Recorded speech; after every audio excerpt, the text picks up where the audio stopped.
is we've got a lot of extra folks today.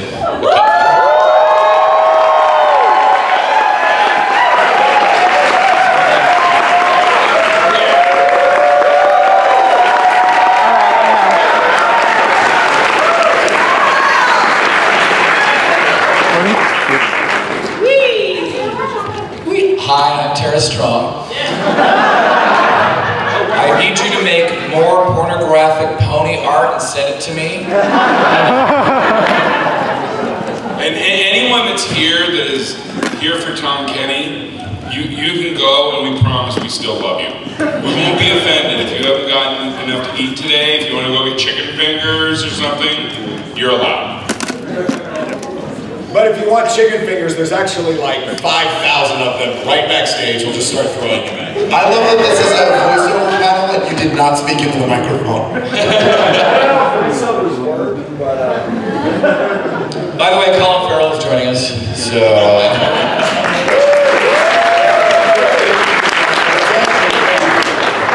guys, go ahead and introduce yourselves. Because I said I didn't have a lot of bios, a lot to go on, so we're going to go ahead and let you guys do it yourselves.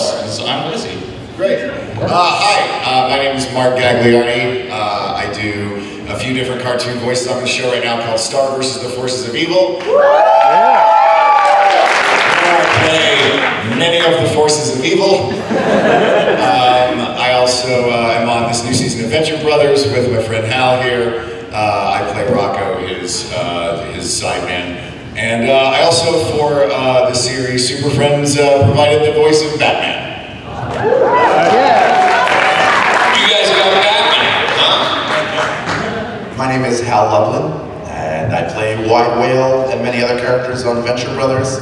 I also play Omnibus the Accumulator and many other characters on Mighty Magiswords, which is on Cartoon Network. And I'm a cast member of the Thrilling Adventure Hour and Welcome to Night Vale, and do a bunch of voices for those. I'm DC Douglas. I'm unemployed. I think you can hear me as Shoot McMahon on Hunter x Hunter, on Toonami, which is on Cartoon Network, which is in a little Chinese puzzle, I guess. And I'm known for Chase on Transformers Rescue Bots, as Colonel Rawls on Regular Show, Legion in Mass Effect, a whole bunch of JRPGs, and of course, Albert Wesker in Resident Evil.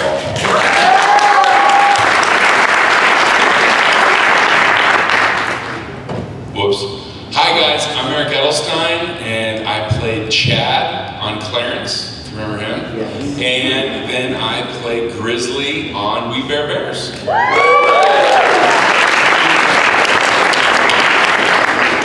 Alright, so this is an Ask a Character panel, which means that I am not going to ask them anything. This is all for you guys.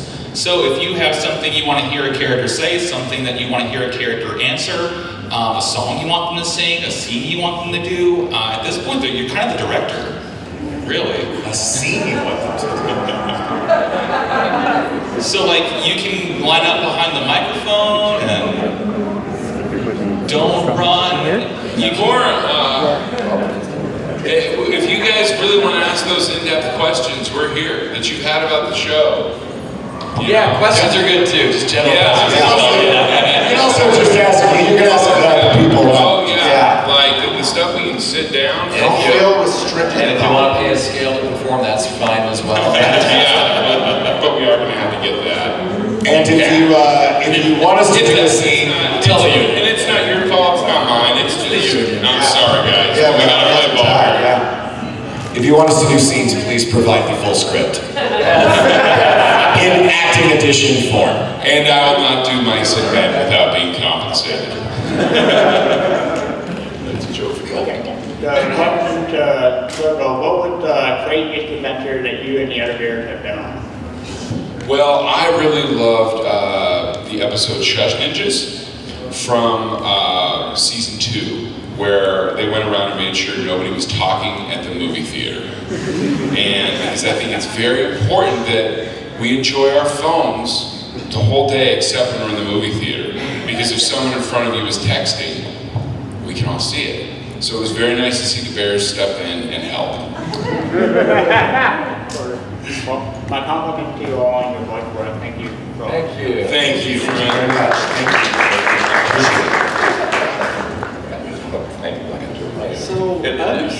that sometimes voices are like... Oh, talk really close to the mic. Yeah, sorry. Voices are sometimes recorded like in different facilities at different times. Have you ever like done a show with someone and never even met them? Oh, God. Yeah. I'd like to say, for me, sometimes you have like celebs that have really tight schedules and they can't do it, or they're Jeff Bennett. He's, by the way, super freaking talented, and he is always booked everywhere. But on Transformers Rescue Bots, the first season, our villain was Tim Curry. And I slept with him. I actually met him at the ArcLight Theaters like 6 months before I got the cartoon, and I could totally, like, I had spent 10 minutes with them at the ArcLight, and it was before his stroke and all of that, and he was, it was like a dream come true, and I looked the ugliest I could possibly look, and that's the picture I have with me and Tim Curry. I look swollen and alcoholic who hasn't had any sleep, and he's just like, yeah, anyway, I went up to him and I tapped him, I just have to tell this quick story, I know it's not your, but I'll get there. But I tapped him on the shoulder, and he turns around and he's like, yes, and I go, I'm so sorry to do this, but I've been a fan for years. He's like, oh, please go on.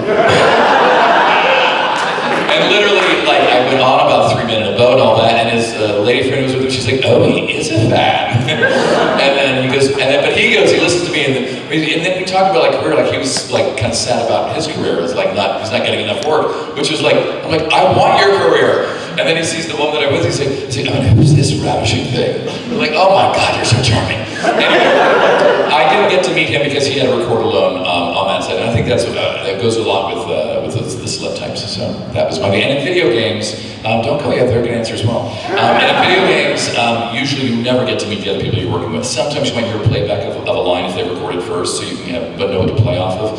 But usually it's you're just going off of like an Excel sheet and like going, we think he's upset here. So that kind of stuff. Yeah, anime is the same way. That was how I broke in doing anime. And you record everything. You have to record it by yourself because you're dubbing over something that was done in another language. So you kind of have to concentrate on what you're doing. Venture Brothers is also solo recordings, but Jackson Public is directing you, and he plays like 90% of the characters. So it is as if you're doing a scene. It is as if you're doing a group record, which I actually like group recordings. There's group records are the best. Yeah. When I was doing the Super Friends series, Johnny Young Bosch was Robin, and I never met him. I still have not met him. He was in my ear. He was in we were both doing it live together. He was in Los Angeles and I was in New York. But we were recording it. We each had each other in the other end of the studio. To a weird like meeting people story. Eric will remember this. We went to a show in downtown Los Angeles, and Eric put it together and grabbed a bunch of buddies to go to this show. And I was like, yeah, sure, I'll come down with him. He's like, I got a couple buddies who'd love to meet him. They're great guys. So we go to the show, and I meet this guy Fred, and I'm talking to Fred all night. And I'm like, man, Fred's voice sounds so familiar to me. I do not know where I know Fred from. And then later I was like, hey Eric, what's Fred's last name? He told me and I looked it up. I was like, oh right, we played best friends on Star vs. the Forces of Evil. That's where I've heard his voice before, is a million times. But he's doing Buff Frog, so he's in my ear. But yeah, so that's the weird world of this is. I'd like to sing a song about that. We're going to pass the hat now, brothers and sisters. I think hilariously, the first time I ever met and had the three bears together was last year at Comic-Con. Yeah, we don't record together because Bobby was on Saturday Night Live and Dimitri Martin tours.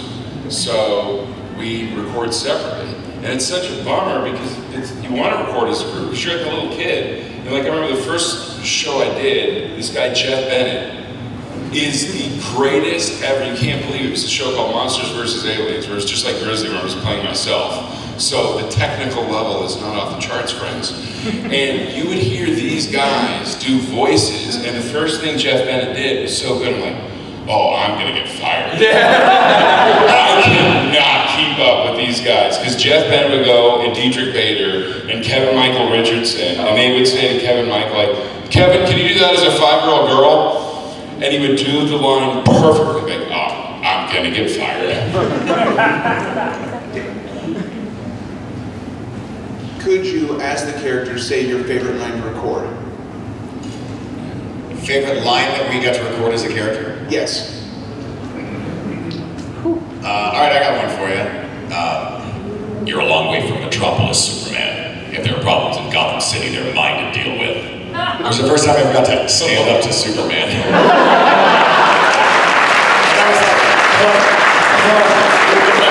That's so weird to do. From this season, I got to do a line as White Whale, which was, Oh, you never heard my origin story? Believe it or not, I wasn't born half a fucking whale. That's really fun. I got all those standards, but I don't want to do them because this room's only half full. So, so instead I'm going to go with, no one apparently watched the last season of Regular Show, and I don't know why, because it's their best. Oh, you did? Okay, so I'm going to do, thank you. I'm going to do Colonel Rawls, the one line that I like. I don't really fully remember all of it. I just remember this part, because I got to record it several times, which was, Oh, I can't wait to feel that sweet, sweet milk pour all over my body.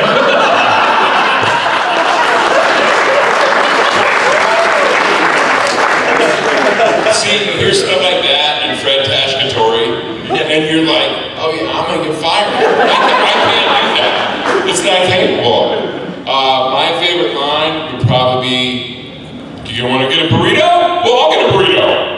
Or, tough life. Those are very specific ones when we do our best bands. Yeah, we do our bands in deep cuts here. We're not gonna do bass so heads. applaud for the burrito for crying out loud.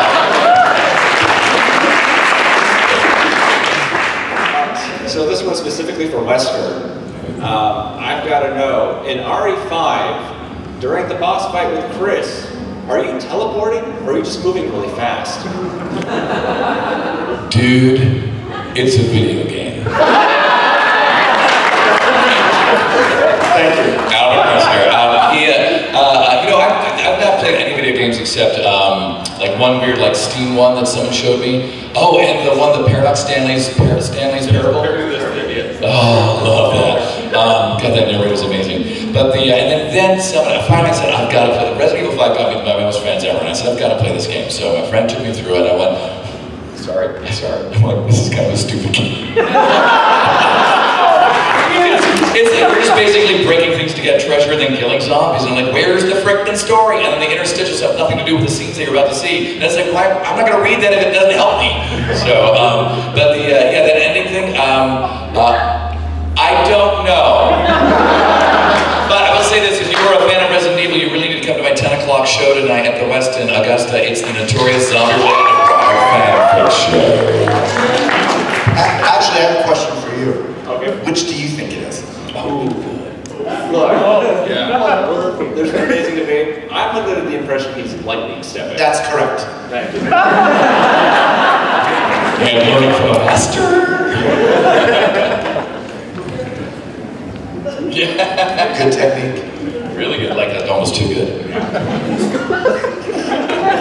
let the engineer do that. You're not supposed to touch the You're not supposed to touch it.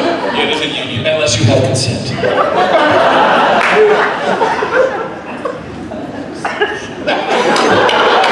Thank you for your question. Yes. This was more so a dare for my brother who's at a different panel. He was hiding from the shame, but so DC, as Bubbles, can you tell me? That's a terrible story. Is it a high voice? Really high. Okay, what is it? What do you want me to say? He wanted to know, during DragonCon, what time do you start drinking? Sounds good. I hope you videotape this intact too. That's correct.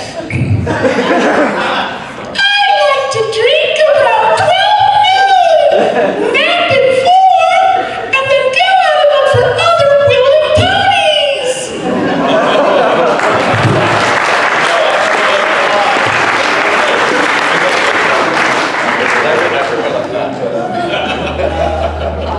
I would like to know, what was your favorite thing that you've worked on?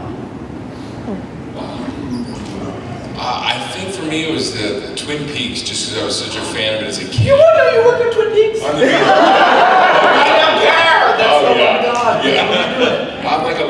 detective, and so he would just tell me, and I wouldn't be in the scripts. He would add in lines like, okay, just do 2 or 3 little laughs here. And I go, he go, that's perfect, okay.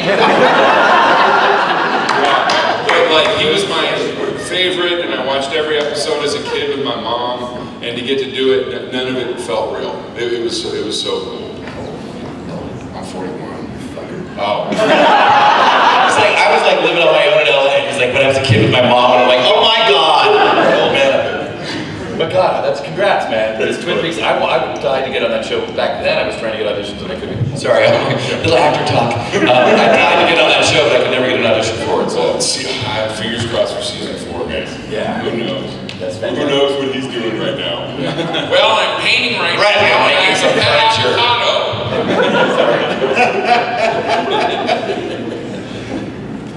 Oh, sorry, you go on with the rest of us answer. What was the question? No. Favorite thing that we ever worked on? I can't pick favorites unless the Nazis want me to. I think it's always choice. But otherwise, Sarah's really another deep cut. And had to bring in Nazis, didn't I? It's because I met one last night at a broom party and it pissed me off. Yeah, I'm not joking. Seriously, I did. I left the party. Okay, DC focus. I'm going to say that I always love like the most recent things that I've worked on, and I haven't worked on anything recently, so I want to skip it. No, I just want to hear about the party. Yeah. There was a Nazi at a Dragon Con party? I can't. Well, that's the thing is I was drunk enough and it was 3:30 in the morning, and it was like, and I'm a lover, not a fighter, but he ended up punching me because I was about to go for it. And I realized there's no point in talking to this guy because he really had his thing. And I shouldn't say he was a Nazi, though he did have that hairdo that they get. The new one with the what's his name, Richard or Simmons? Spencer, right? It started with us talking about ethical non-monogamy. Hey, by the way, just so you know. For all the kids that came to see your SpongeBob, we're going to talk about ethical non-monogamy. Can we have Squidward explain ethical non-monogamy? So I won't go into it anyway. It went from there, and then he made sense and started to reveal his racism as we went. And I thought at that point I just couldn't do it, so I walked out. So anyway, that was it. My favorite thing I ever worked on.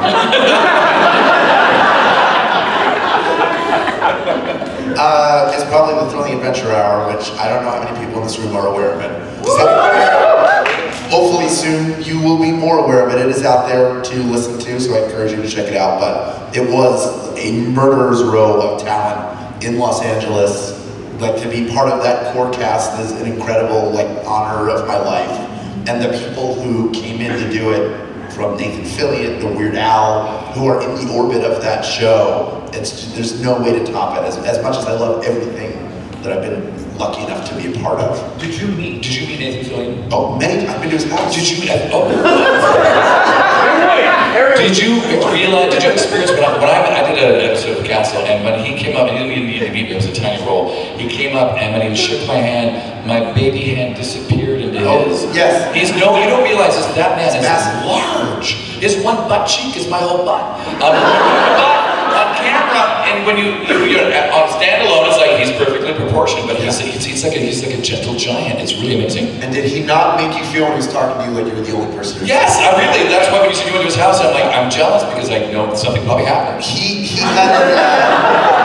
had a barbecue that he invited the Thrilling Adventure Hour people to, and my wife and I got there early because we get everywhere too early. My wife was, we were helping out in the kitchen, we were helping get stuff ready, and she had like a jar of pickles or something, and I don't know what, she shook it or something, or it was ketchup. She shook it, the top came off, and it went all over his girlfriend's, like front of her outfit. I wish I could say that he came in and punched me in the face, but he was totally cool about it, and had like a masseuse there that he had hired so that people could get massages. Yeah, just like out of the house. He just comes out, he's like, like kind of sore or whatever. And Ben Acker, one of the creators of the show, was like, yeah, Hal does. And they took me back and like got therapeutic massage at a party for some friends. Like, not necessarily. There were like maybe 20 people there. Yeah, so like just the nicest guy you can imagine. Oh, the only person nicer than him was probably Weird Al, who always like when somebody, if he's just looking down, somebody says his name, he always looks up like so happy. It's so nice. But everybody to the person was very nice and super talented. So that is my long answer. I will just piggyback on Hal's long answer because I was also in the cast of that show for the entire 10-year run that we did. So when you do a run of 10 years for a show, it's never not going to be a really special part of your life. I'm very excited about a thing that I'm doing right now. That is, I'm shooting, it's a new, I don't know how much I'm allowed to say, but I'm shooting a new TV show. Careful. It's a live action show for Careful. CBS. Careful. I'm being careful. It's a lot of detail. It's coming out next summer. It's too much. It's coming out next summer. It's called Blood and Treasure. It's here's the pilots. It's all over TV. It's if you like Indiana Jones, if you like Lara Croft, it's a story that takes place in that world, and it's been super fun because it's like a dream come true job. The director called me one day and was like, "Hey, I know you're not in today, but do you want to come on set? We're going to set some Nazis on fire." And I was like, "Yeah, let's set some Nazis on fire." It's like that kind of a show. So That's what I should have done last night. No. Okay, tonight we're all hanging out. We're going to set a Nazi on fire. Yeah. In a friendly cartoon way. Hi, friend. What is your character's favorite moment in their shows? Character's favorite moment in the show? When Rocco finally gets Serena to admit that she loves him. It ain't happened yet, but it's gonna happen. Adventure Brothers Season 7, watch. I swear to God it's gonna happen one of these days. When I had the blue morpho right where I wanted it. I don't know, you know. Well, I was at the cave with Pan and Ice Bear, and we're having a really nice time, and we got some pizza and some potato chips and mashed potatoes, and I used the mashed potatoes to put the potato chips on the pizza, and it was awesome. It was when Chase ran for mayor of the town that I can't remember the name of. Underrated town. Thank you. So as voice actors, you obviously are in the booth for a long time. Being in the booth for so long can really wreck your voice. Are there any vocal exercises that you do to maintain your voice so it doesn't get trashed completely? Just humming is super helpful. Like driving to work, just going like, that, just like getting it going is super helpful.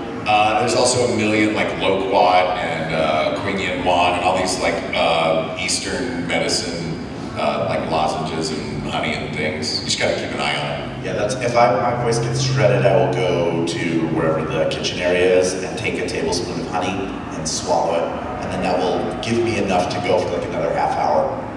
I find that the sweeter the whiskey is, Yep.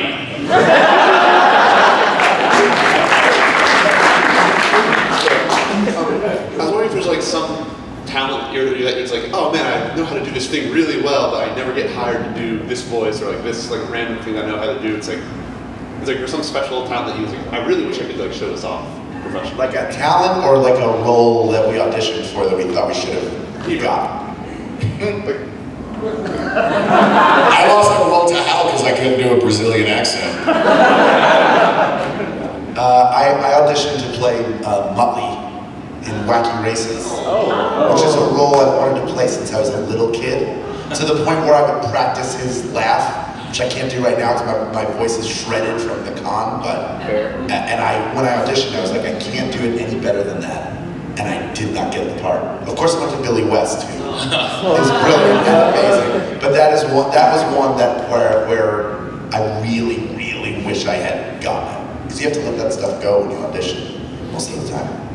I truly think I'm a hack as an actor, and so I'm just lucky that I'm able to do it. Like I go in and they tell me to do something, and I try to do it, and they like let it slide, and I'm like, wow, okay, my career's still going. So I'm usually happy about that. For me, it's on camera. I thought that I should be somebody who gets to be romantic with somebody and naked, and I haven't got a romantic part, but I did get to be naked in Apocalypse Kiss, and you can find that on Netflix. I can do, I think the world's only pretty good James Earl Jones from Field of Dreams impression. Moonlight Graham. You saw it. Saw what, Ray? Moonlight Graham means we're going to Chisholm, Minnesota. Get your stuff and go. People will come, Ray. They won't know when, they won't know why, but they're going to get in the car and they're going to go to Iowa.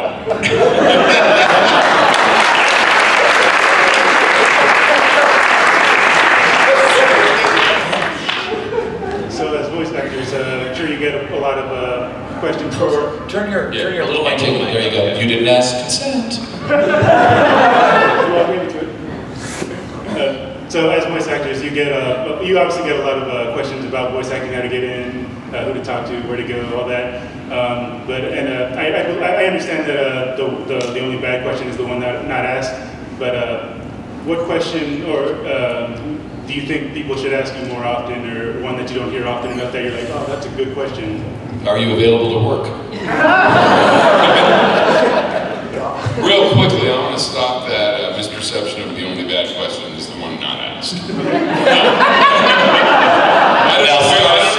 don't know where you got that, but friend, you know, I've been in a lot of bad Q&As. But definitely miss every shot you don't take. Go for any chance you have to go after your dream. But, you know, I think we could all use a second or third thought before we ask a question. What was the question again? It was a good one. What question do you hear the least that you wish people would ask more, or one that you think like people should ask me this instead? It's an ask yourself a question. Generally, I realize this isn't answering it exactly, but I think there's a misconception in voice acting that it's all about doing funny voices.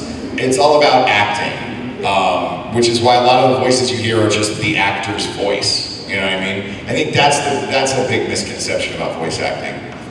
That I think, I mean, I'm not going to stand in the street with a sign, but if more people knew that it was just acting, it'd be nice. Yeah, I agree with that 100%. That it doesn't matter how many things you can do with your voice. What it sounds like is a small part of the equation. You have to be able to look at a script, to break it down, be able to deliver it, then be able to deliver it 10 other ways based on the direction that you get. Mic technique, just all that stuff. That's invaluable. The idea, I think a lot of people think that voice acting is just about, as Mark said, funny, like, oh, I can do funny voices, or somebody told me I have a radio voice, so I should go be a voice actor. Maybe so, but you've got to learn the acting part.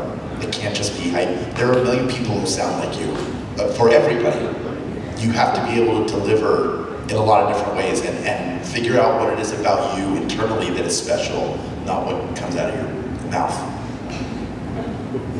Thank you for the question. Thank you for that question.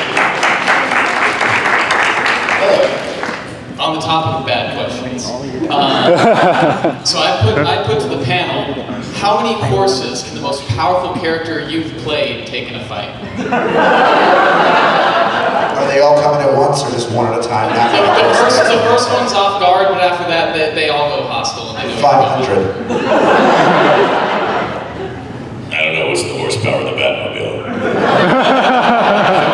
Has he calculated that out yet? You have to find out. Several thousand. That's a horsepower, right? Several thousand, yeah. Well, you know, grizzly bear against a bunch of horses, that's gonna be a pretty good fight. I'd say it lasts about 3.5 seconds. You know, grizzly bear winning by TKO. So you knock him down 3 times in those 3.5 seconds? Yeah, I feel bad for the guy. I would use Kamoshida from Persona 5. Yeah. He'd molest the first horse and the others would run.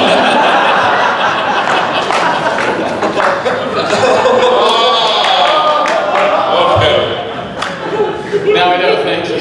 Now we just have to Kind of a similar question, but how did you guys get started in voice acting career? I think for both Hal and I was Thrilling Adventure Hour. I actually started Second City, which is where we got involved in Thrilling. I had a director who was also directing anime and asked me to come audition, which I did, and then while doing the work, I was like, "Listen, you can actually do this and get paid for it." Like, it had never occurred to me that that was a possible career, and then that was all I wanted to do. And for the last 16 years, I've just been trying to think about how to do it more. Send it back. The weird thing with voiceover is there actually, it's not just one career field, it's actually many fields within it. And so for me, of course at 14, my mom's best friend would call up to ask for it, and I'd answer the phone, she's like, "Who's this?" I'm still 14. But it's like I had a really low voice, so everyone would go. When I finally got to LA, I auditioned for several acting schools. But this is back in the day when you just go to the Yellow Pages to figure out where you wanted to go audition. And one of the places turned out to be this coach, Barbara Gill, and I went to audition for her. You have to have 2 contrasting monologues when you audition for these schools, or a classic and a contemporary. And so I went in and she went to her back little office, and she had her little 60s hairdo, and it was just like 1985 or 84. And so I said, "Okay, so I've got my 2 monologues," and she went, "Okay." So I did the first monologue, and she went, "That was very good. You know that I'm a voiceover coach." And I thought, it said acting, and she said, "No, voiceover, though you have a very good voice, you should think about it." She explained what it was. I ended up taking classes with her for about 6 months, and then nothing happened for several years. That's how it goes. And then I threw I was non-union at the time, I had a non-union agent for on-camera stuff, and because that's my love, is on-camera, that's why I would love to get to know you more. It's not a show. Anyway, the first voiceover thing, she just said, "You should do voiceover as well, send me on this audition," and it was for a 1-900 line. Back in the day, you used to make it, I feel like everybody's really young. Anyway, it was random BS commercial stuff, and then I did Walla, which is a whole other field, where you're putting in the sounds of the people, like you watch a movie, you see a scene to a restaurant, everybody in the background isn't talking when they film it, but then you do that afterwards, that's Walla. So I got in a group with that. And this is how it goes in the business, is you meet one person, it leads to another thing, leads to another thing. So through that, I ended up becoming the voice of an AT&T ride at Epcot Center in the... Which ride? What's that? Which ride? I think it was the future, AT&T's Ride of the Future or something. I'm trying to think which one AT&T. Okay, Spaceship, I'm gonna list them up. Spaceship Earth. What's that? Was it Spaceship Earth? Horizons, Journey into Imagination. Oh my God, man! You're an addict of Epcot. I'm an Epcot super fan. It was like one of their first ones, and it was literally like, telling them what's going to happen and keep your arms in the right. Literally, it was just one of those things. But I was excited at the time. But like for me, like voiceover, the cool stuff that you guys are thinking of, it wasn't until 2000 my first video game was Buffy the Vampire Slayer, another random gig that I happened to get through somebody who knew somebody, and then that opened up doors into anime, cartoons, and stuff like that. So. Yeah, I mean, you just have to want it and be able to deal with anything and everything, and it is a hard life, and it's not that you recommend. But part of why it's so amazing is when it pays off and stuff like this. But Mark and I both got fired from the same pizza place on Highland and Franklin in 2002. It was a pizza joint in the back of a liquor store. And I got fired because I had to go to a rehearsal for a play, so I made a little sign that said, "Oven malfunction, will reopen at 5. Which is when the relief was coming in, and I just put that sign up there and went to rehearsal. And then Eric got fired. Well, no, I'd been fired from the Starbucks on Highland and Franklin. Which was one door down from the pizza place in the back of the liquor store. A fourth transgression, not using my star skills. So the pizza place was shocked that such a valuable free agent was open and that I could get hired by them. So Mark and I were working together.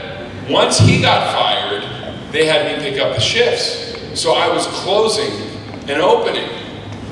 Closing on a Friday, opening on a Saturday. So who am I cleaning for? So it's on a Friday night. Somebody that gets it. If there's dough and cheese and sauce on the floor Friday night, well, I'm going to be there Saturday morning, man. Well, the health department disagreed. I really wish this was a joke. Yeah, oh yeah. I got it shut down by the health department, and it's still there. It's still Pizza Bella on Highland Franklin. And you go into some old jobs, and they're like, cool, and give you something free. I go in there, they don't care about any animation credits, friends. I'm the idiot that got it shut down by the health department. So survive every one of those jobs, and every one of them you'll learn something. You just gotta love it more than anything else. And you know, if it's supposed to work out, it will. Thanks.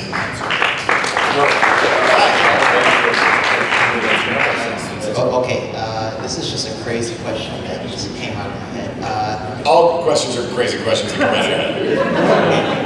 If you or a character had the Infinity Gauntlet, what would you do? If you, either us personally or a character that we were playing had the Infinity Gauntlet, and what would we do with it? I'll tell you what I would do. That cuts the amount of actors in competition with you.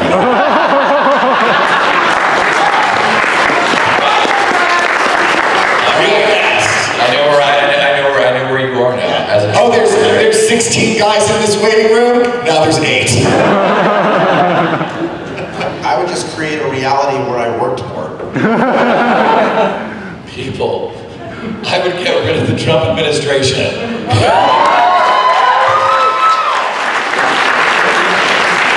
Hal and I both seem real selfish after that. Well, that's the reality where I work more. Okay. I mean, I go to, I don't know what the Infinity Gauntlet is. I could lie, and I know now it's something of a reality, so I could have come up with a joke and would have gotten a medium laugh, maybe. But I figured let's have it be a teachable moment. Is there one person out here who can, in less than 60 seconds, explain the Infinity Gauntlet to Eric Edelstein?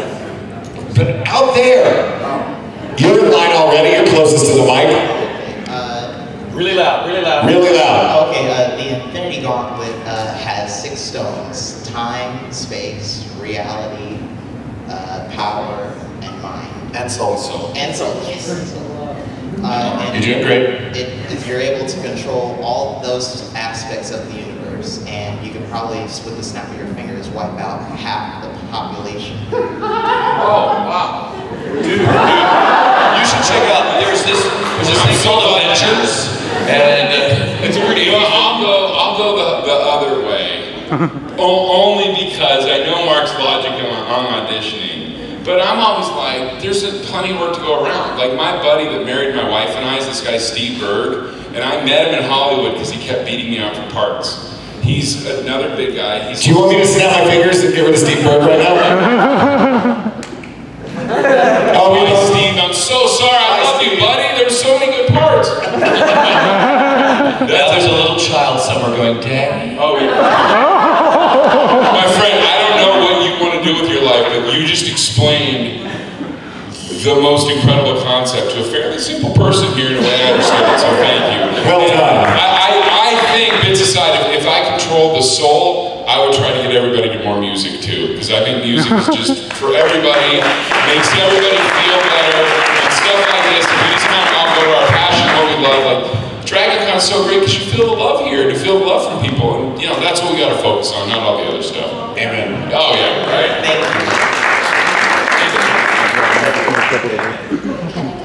You can move it down. I don't want to derail from voice acting, but I have to know because I love Drunk History. How, like, do you decide that's the story you want to tell, or are they like, here's some nonsense, read it 7 times, and then get really messed up and tell us about it? Okay, well, I'm looking at the what, and it's 6, so we still have a little bit of time, so I can give the longer version of the story. In that Mark, Hal, and I all did improv in Second City in 2000, 2002 together, and one late, since you asked about Drunk History, I can be honest, and I don't touch the stuff, of course, but one drunken night at a place called Astorburger, I introduced Mark and Derek. And then a little while later, Derek Waters called me, he's like, I got an idea, I think about people getting drunk. And then you have famous people reenact the drunk lines. And it was one of those things that you hear like, oh, sure, buddy, And then later, he's like, I'm gonna have Mark do that drum thing. Great. He's like, can I have your buddy Jake's thing? I wanna have him reenact. So Jake John, here it is. And then he did it, and it turned into the biggest thing ever, and I think they owe Mark a giant paycheck. Because if Mark Gagliardi isn't the most perfect drunken narrator ever, we don't have drunk history, because he told the story of Hamilton. And Lin-Manuel Miranda has said he was on vacation and saw Mark Gagliardi talking about Hamilton, and it turned into a whole other thing. So, Mark. That's right. You're welcome, Broadway. That's very sweet. The process for the show, the way that it worked originally was Derek just told me, think of a story from history and we'll tell it. And we'll get you to tell it and have actors reenact it. After he explained, like Eric said, the whole thing. So the reason that the first Drunk History is the story of Hamilton is because that is the documentary that was on PBS the day before we were shooting. That's why the first one is about Hamilton. But I do a lot more homework now for them. I don't know how much homework you do, because there's a great guy who works for the show, a guy named Greg, and then previous to Greg was Seth, and the show has a historian on staff. So what happens is every season Derek will call us and say, hey, here's a bunch of stories, which one do you want to do? And inevitably, I will pick one, and Derek will start laughing and go, man, I knew you were going to pick that one. It was like when they do a police lineup. Only one's really the suspect. He just wants to be sure. And then you get about 5 weeks to study. So they give you a packet, but then I'll like read as many books, watch as many docs, because I want to know as much as I can. I want to know the story backwards and forwards, inside and out, because I'm going to get drunk. Like a bottle and a half of bourbon drunk. And then every time we record, the next day I call Derek and I ask him how it went. And he says it went fine. And that's the process for it. The heroes of the show are the wives and husbands. Yes. Because my wife has put a giant man to bed, toddler level drunk. I mean, ridiculous. Because I didn't do it at first, and then I came in, and it's just that you turn into a giant baby. And so I'll be there, and no, you want to hear about my dog. I want to talk about my dog. And I'll run and I'll get my dogs in there. And the editors make you look significantly cooler than you are. That's the big secret of Drunk History. And when people come up to me, I always smile, because I'm like, man, if they saw the mess my wife had to try to wrangle into bed, carrying Cool Ranch Doritos with them to bed. Please, we're better to eat them, friend. Derek has been gently guiding the rudders of our drunken nonsense for years, so now he just does it on camera. Yeah. Of course. Thanks for the question. Doctor. If you please, as your favorite characters, have a quick debate about the meaning of life. Quick debate about the meaning of life. Gentlemen, we're here to discuss the meaning of life. Who shall tackle this subject first? I am getting away by just doing my voice and setting up the premise. There's nothing more important than family. You got family, you got everything. Hey, well, whatever White Whale says, I'm going to agree with. The most important thing, the meaning of life, is keep yourself alive. That's what life happens. Family. I know, but yes, sir. You know what? Family. You're right, family. But saying that life was going to keep me alive, that's what's going to keep me alive. Yes, sir. What I can say. Hey, what's that band doing over there? You bring up an interesting point. I'm not banding into this meeting. Whatever you think about the meaning of life, I agree with you, but have you ever had a chili relleno burrito with extra cheese? I know. on a second. I want to change my answer. Chili potato burrito. Complete global burrito.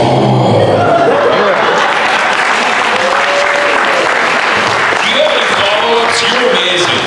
If we were in Hollywood and someone was moderating, by there they'd have already told the audience 3 times about a script they're writing or something else. You got anything? You got any follow-ups or anything?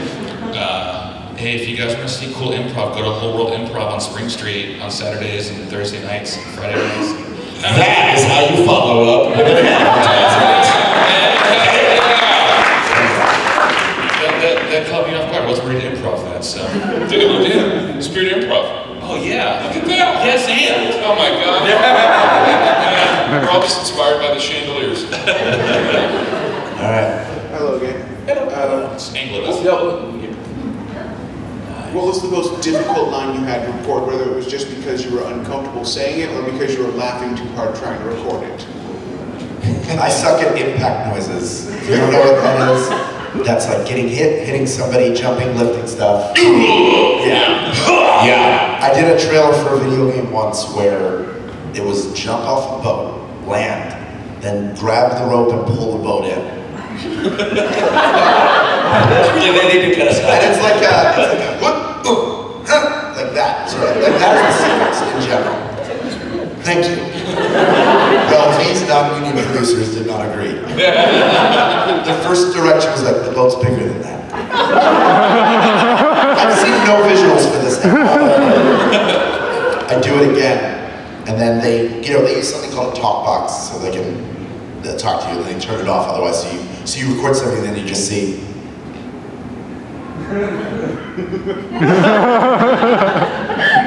It's not that big a boat.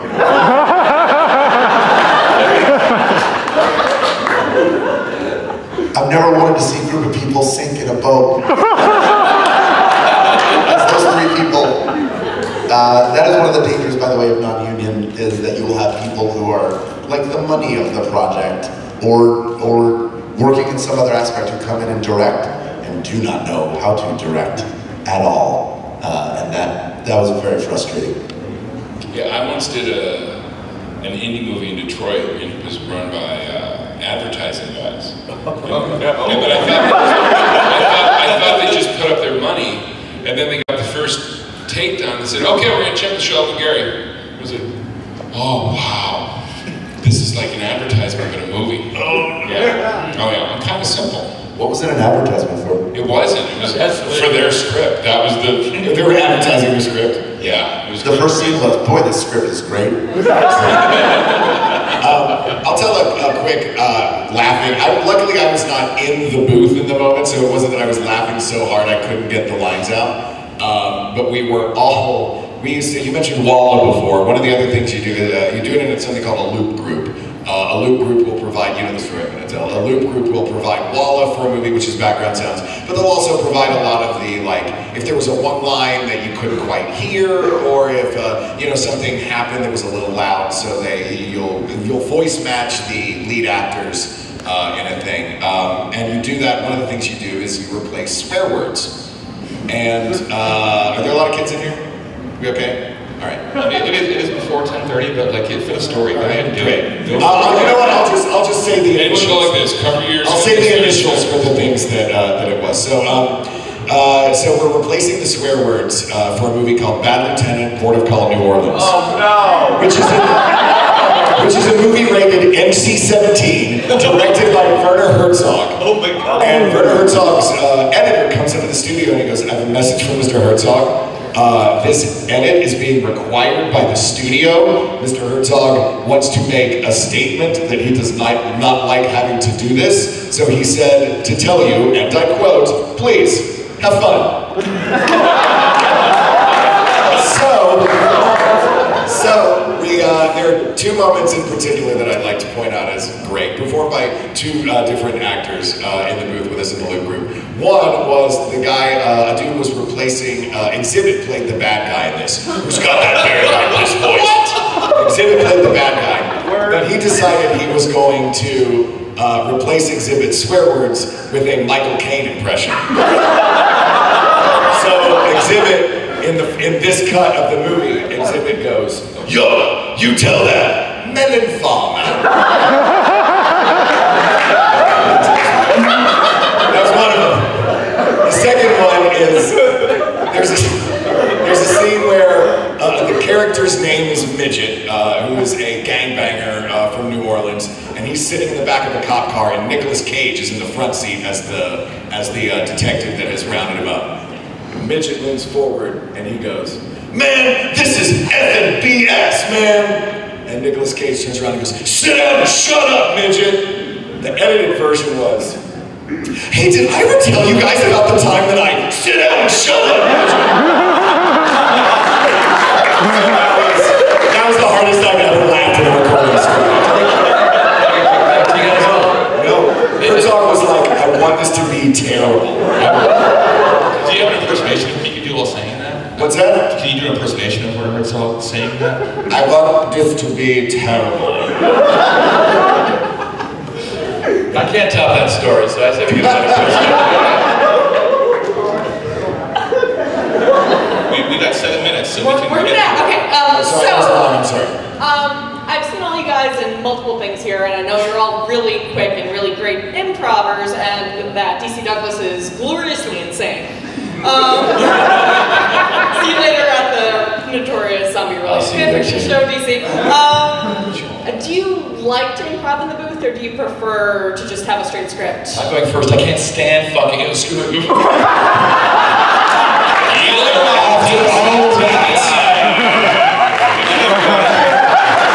Hello, all the hotels.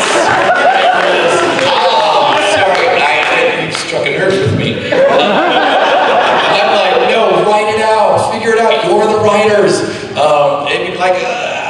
I'm great at improv if you can give me time before the session to write out my improv. I saw you yesterday, DC, so... I don't remember yesterday. Also fair. I love it. Oh, God, yeah. I love it at the end. Yeah. They finish the script, and they're like, "That was great. Now you want to just play with a few?" "Yes, I do." Yeah, it needs to be like improvising for the sake of finding something new, rather than we need you to write this script for us because we didn't do a very good job. And there's a big difference there. Yeah. I do want to add on to that. I think my problem is that when they do, like I went up for this commercial campaign for this new cellular company, and it was like these amorphous characters that represented it, and so there were different personality types, and one was the guy that was just talking more like this, you know, an actor. And they're all supposedly actors, so it's like behind the scenes of being this thing. And of course they go, so just play around with the script as well. And so I do, but my thing is if I'm gonna, my humor, my natural instinct is just to go to all the most negative, sensitive places of my psyche. And so I start talking about the most saddest, darkest things, and the internet is like, "It's a commercial, can you be happier about it?" And they're like, "There's nothing happy about this guy's backstory, I'm sorry, I can't do it." You just get up there, "I have a penis rash. McDonald's." So this is why I'm unemployed right now. All right, 5-minute lightning round. Oh yeah. I'll try to make this as quick as possible. So this is for Grizz, Wesker, Y-Whale, and Rocco. You just had a long day at work. You just came home. You just popped the alcohol. What is it, and why are you drinking it? It's a rosé because Serena says she likes rosé. I'm trying to learn about it. Something really Italian. Prosecco? Never? Yeah, Prosecco. I go into the lab. I open up the refrigerator. We call it the fridge. I pull out a vial and I down sweet, sweet Ouroboros.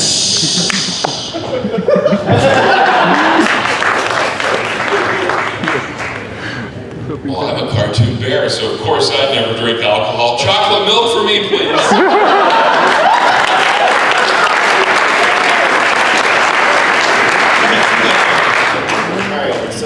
I was thinking, out of like legends like Rob Paulson, Bill Former, who would you like to work with? Like out of those legends?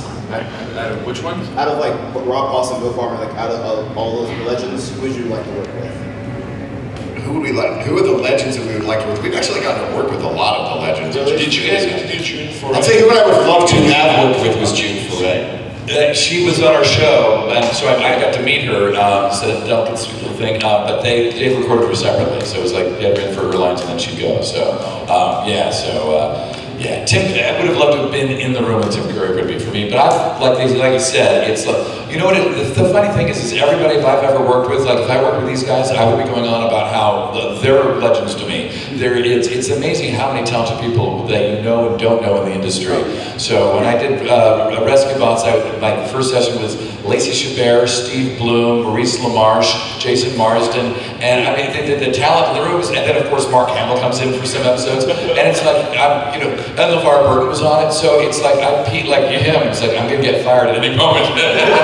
But even the people you don't know, I learned from everybody that I work with. So to me, I'm grateful to be in a room with other voice actors, even these guys. And I know I've not worked with them, but I bet they're fantastic to be in a room with. So. To answer for who you would define two people who I know personally but have not done a cartoon with are John DiMaggio and Carlos Alzraki, who are like friends and great guys. But I truly believe this, that I've known both of these guys for 15 plus years. And the casting director who put the three of us together in something would be the smartest casting director in history. The chemistry would be off the charts. And now I'm going to work with this one. Yeah. Somebody give us a show. If anyone out there can, we'll take it. If you are interested in legends, I just finished it not long ago and it's fantastic. Read June Foray's autobiography. June Foray is one of the all-time greats. Not only was she Rocky on Rocky and Bullwinkle, but she goes back to the Looney Tunes era and radio, and she did cartoons for. I'm so jealous that you got to do in any way. I think with June Foray, she's the greatest of all time. All right, so this is going to be our last question, but we're going to do something different. There's three of you, right? Each of you ask your question, and they'll pick which one they answer. Or do them all. Hi, so as voice actors who have done a lot of work with cartoons and animation and video games, on one hand, what is something that you were very hyped for, and then after the fact saw and you were like, oh my god, what have I done? This is terrible. Or vice versa, something you got and thought would be okay, but then after the fact you were just like, I love this. I want to be part of this forever. Oh my god. Beautiful. Great question. Question number 2. Hello? Okay. For him specifically, I was wondering what was his favorite part to do on Welcome to Night Vale? What's the question? My favorite what on Welcome to Night Vale? Favorite part to do. Favorite part to do on Welcome to Night Vale? Steve Carlsberg. Next.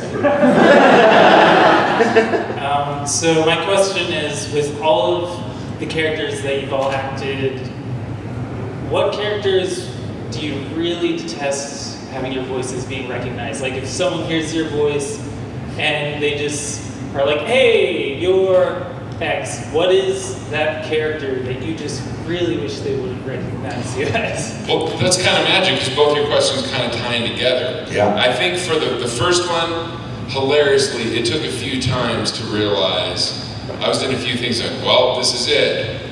I'm about to not probably be able to walk down the street anymore because of The Hills Have Eyes too. Well, this is it. I'm probably going to have to hire a driver and security guard now because of a hotel for dogs. So you just kind of take all those and now with a grain of salt, and then anything that happens you're very happy about. But yeah, we had a couple of those. Sure. So the thing that I'll put both of those together is the I never expect anything great for my career, and also I'm grateful for every work that I get, even if it is horrible, even if I look back and I go it's horrible, and somebody goes, hey, you're from that thing, I'm like, yes, thank you, you know me, you love me. So, and as far as Night Vale goes, I don't freaking know. There's nothing I've done that I'm embarrassed of or that I'm upset. Like I'm honored when anybody recognizes my voice from anything. That is super cool for me. I've never had anything I regret working on, but Welcome to Night Vale, I had no idea how huge it was until the first time I stepped out on stage, and then I cornered the creators the next day and said, you have to have me in this for the rest of time. I refused to go away. I once read for a video game that I didn't know. It was all kinds of jungly stuff, and it was very vague, and I couldn't figure out what was going on, and I was like, well, all right, I'll read for this, and I read for it, then I went in, and I found out the reason it was super vague is because it was for the Star Trek video game, and I got it, so I got to be in the Star Trek video game. So that was one of those, like, I don't know what this, and like Hal, there's, there's no, the sound of my voice, there's nothing I regret. I mean, in life there are things I regret saying, I'm sure. I can vouch for him on that. There's a lot he should regret. Yeah, we'll watch him to no regrets. I will say, actually, there is one thing that maybe I regret, only because of what's happened recently, is because you can find on Wikipedia that I voice matched Kevin Spacey in some film. And I still get residual checks for it, and now I feel like it's dirty money. Well, thank you to our guests.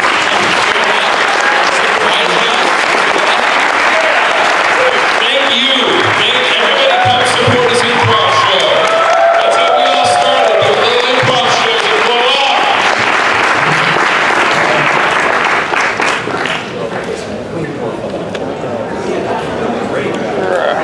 Well, that was fun. Not what we expected, but fun. Yep. Well, we're on to our next thing, and then probably home after that. We're about to melt in our clothes and all the sweat. We're tired. Until then. Until then. Later. Appendicitis.